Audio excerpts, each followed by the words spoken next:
Hey guys, Zach here, coming at you with another video. So firstly, before we even get started with this reaction, Bandai Namco, please, could you not copyright claim this video? Like, please? Like, it's a trailer reaction. Why do you copyright trailer reactions? I don't know, so I'm going to try and make it so that this video doesn't get copyright claimed, so I'm going to probably tinker with the video a little bit, so I apologize if this reaction video is a little bit weird, a little bit different. It's just that, like, Bandai Namco likes to copyright claim trailer reactions. So I just want to put that out there before we get started. But today we have a release date announcement and a story trailer for Little Hope, which is a game I am very excited for. Coming out this year. I'm going to find out when it comes out, I'm presuming during this trailer, obviously. So yeah, without any further ado, guys, let's get right into the trailer reaction.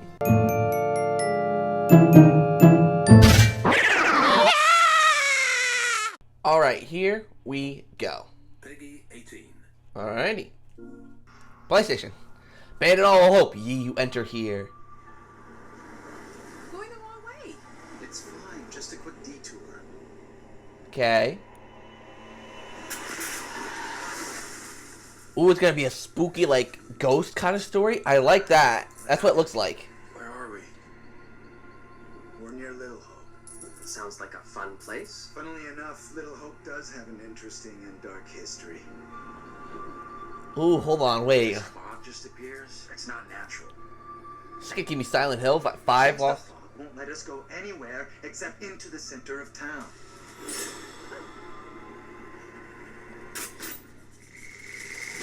What the hell is this thing? A warning, perhaps. Oh, isn't this like very Salem-y? What more proof is needed that the devil walks among us in Little Hope? There's someone else out here, by the fire. Come play with me. The choices you make have an impact. Oh my god, what do we do? What the hell is that? This looks so cool. Oh my. Yeah, this is. Ooh. That looks like Josh from Until Dawn. It probably wasn't, but. I'm next.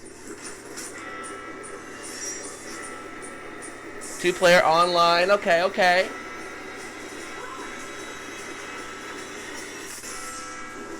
She is the one in league with the devil. Oh, I like. Little Hope. 30th of October. Oh my god, I'm out of focus. Like, that was, I love scary games. Like, I know a lot of you guys who were here came from SpongeBob or Luigi's Mansion, but I do have a really soft spot for actual horror games. And I really liked Until Dawn, and I decently liked Man of Medan, and this looks really, really cool. Like, I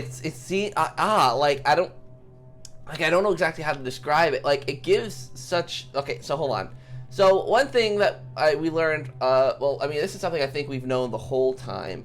Where is it? That this... Or, like, I think it's like a travel through time almost kind of thing. So, here. So, yeah, like, this is Salem Witch Trials era. So, for those of you who do not know, learning about the Salem Witch Trials is, like, one of my favorite bits of history to learn. Like, there are multiple, like, I like a lot of history stuff. Like, I like history. So, learning about the witch trials has always been amazing. So, seeing that that's kind of an era of history that's being touched on in this game, or I don't even think it's just being touched on, I think it's heavily impacting the story of this game. You know, there's a bunch of, like, voodoo, like, kind of stuff with, like, you know, it looked like a stick kind of voodoo doll. That might not even be the case. I don't even know.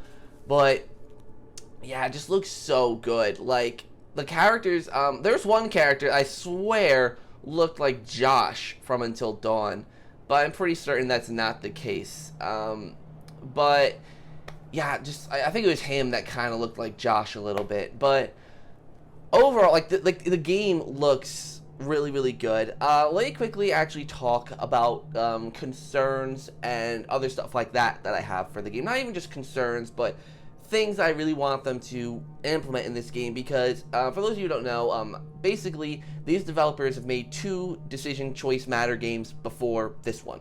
They've made Until Dawn and they've made Man of Medan. So Until Dawn was a gloriously crafted game. I did a whole Zach plays of it on the channel. It's absolutely amazing. I love the game. I love the characters. I loved everything about that game. you know, and then we learned about the Wendigo and how it actually is based on real life mythical, or not even mythical, but, you know, myths, basically. And it's just so cool, and, you know, just the element of your choices matter was really emphasized in that game, where every little thing you did really did make an impact, and it ended up deciding how characters died and what happens, and sometimes it's not even your choices. You know, sometimes it's like something will come up and you're not able to do it, and that lack of reflex ends up causing a character to die. And it really made an impact on me, at least. I loved the game. It really made an impact on me, especially at the end of the game on my first playthrough, not the one I did for Zach Plays, my first ever playthrough, where I accidentally got my favorite character killed. I accidentally got her killed. Her name was Sam. I absolutely loved Sam as a character. She was brilliant, she was nonchalant. Each character had their own distinct, yet kind of cliche personality, but Sam's was my favorite because she was outgoing, she was friendly. So given that I accidentally got her killed, I actually legitimately had an emotional reaction. I didn't cry or anything, but I definitely felt an impact from her death. Then we move on to Man of Medan, which is, again, a great game. It really is a good game, but it definitely did not have the impact and the and even the polish that Until Dawn had. Sure, Until Dawn had more cliche characters and traits, and you know, the set, it was definitely a more cliche story than Man of Medan. Medan had a great story. I really liked the element of the ship and how everyone was experiencing this hallucinogen from the quote-unquote gold that was on the ship. It was really good. But I feel like the game was a little too short for its own good. Just simply because I don't know why the game was short, personally. I don't know. But I feel like there should have been more time there, though I haven't played the curator's cut, which adds extra scenarios, so maybe I should go back and play that. But also the game just didn't feel as polished. There were a lot more bugs and frame issues and all that, and overall it just was not as impressive and as good as of a game as Until Dawn was. But of course, usually sequels are never as impressive as the originals, but this isn't even really a sequel. In fact, it's the first of an anthology. Obviously, Little Hope is the second in the anthology. What I'm wondering is if these stories will be connected, Little Hope and Man of Medan, if they'll be connected in any way. It doesn't look like it. There's no reference to what happened to Man of Medan, at least from what we've seen. You know, the only similarity is the man, you know, the guy, the curator, I think his name is, who, you know, walks you through the story and, you know, takes you out of it every now and again to ask you questions that'll impact how the, you know, story progresses. But I really want this game to really utilize not only its characters, but the story. Because the story here looks really interesting, like ridiculously interesting. Like I said, I'm hyped for it. You know, the Salem witch trial element, and these people wander into this abandoned town. So maybe we get to abandon this old, abandoned, rickety town, and that would be super cool.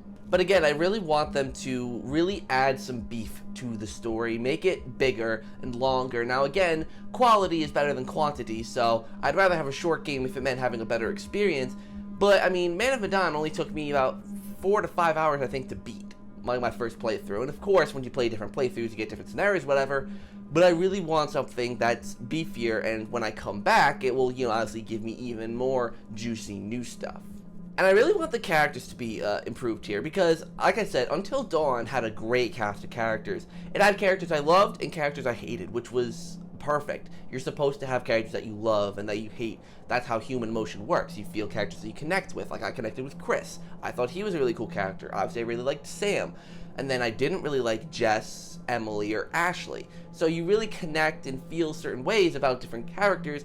And in Man of Medan, I didn't really have that. I didn't really have that connection to any of the characters because I feel like, again, with the game being so short, you really didn't get the time to get to know the characters that well, but also the characters didn't have that much discernible personality. Like you had Conrad, who's kind of the arrogant one. You had Fliss, who's the uptight one. You had Brad and his brother. I forget their names. Like there's Julia. Like, the characters are, like, good, but they don't really have enough of a personality to really make them memorable or even amazing in general. Because it seems like, from what we're seeing from the story trailer, it seems like these people, they have an old school bus kind of thing. Obviously, it's not a school trip because none of these people are kids. So, they are all in this old school bus, they're on some sort of road trip, and they end up in this little town of Little Hope, and they're basically trapped there because the fog won't let them escape. So that's really, really cool, but I'm wondering if there's going to be any build-up to getting into Little Hope and getting the story going, because I really think that's what I did like about Man of Medan, is that you got to see the characters before all the spooky action stuff happened, so you did get to know them a little bit. So I really hope it's not just bust right into the action and then learn about the characters on the way. I really want to spend a little bit of time with these characters before we get into all the kind of scary, you know, haunted stuff.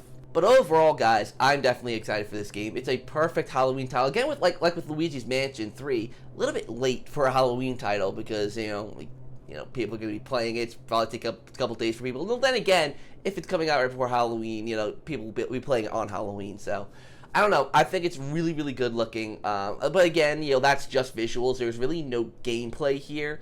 So, hopefully we do get a little bit of gameplay in a future trailer or something. So thank you guys so much for watching this video. I really hope you enjoyed. I'm so excited for this game. I'd love to play it for you guys when it comes out. So, until next time, guys, I'll see you in the next video.